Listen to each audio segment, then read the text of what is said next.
y a 26 ans, frère Xavier était à leur place, simple pensionnaire du foyer des îles. 3 frères géraient l'établissement. Ils l'ont influencé par leur exemple. Xavier Frogier a rejoint la fraternité à l'âge de 21 ans.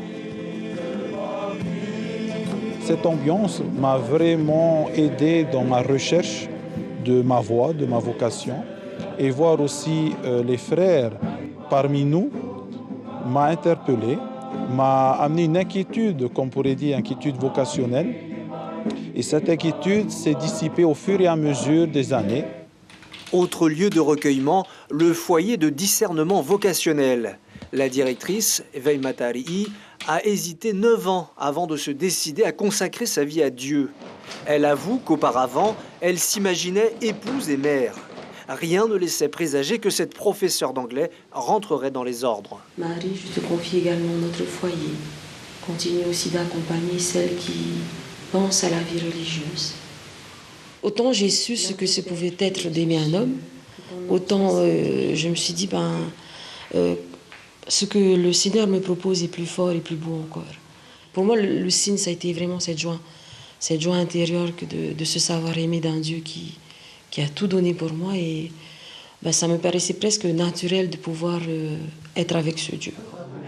Outre la charge administrative du foyer, frère Xavier se tient à la disposition des jeunes hommes de son établissement.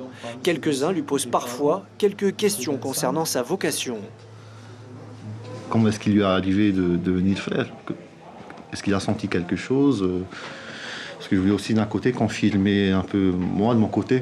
Si ce que je ressentais, c'était pas juste de l'imagination, tout ça.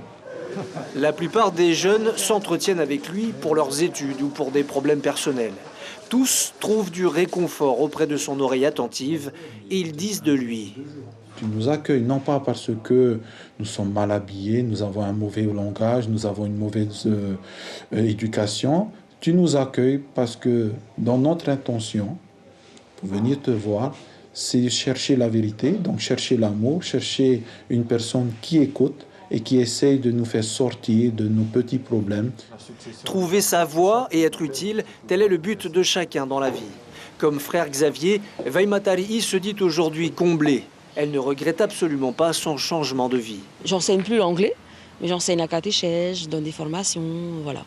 Donc j'ai toujours cette joie d'enseigner, de pouvoir donner aux autres ce que j'ai reçu. Avec un petit plus ? Un petit plus, le petit plus, qui est le plus, c'est de pouvoir donner cette vie un peu spirituelle, cette relation avec le Christ. Avec le Seigneur, frère Xavier et Veima Tarihi cheminent dans la vie, dans la plénitude spirituelle et dans la joie quotidienne. Leur foi incite parfois certains jeunes à suivre leur exemple.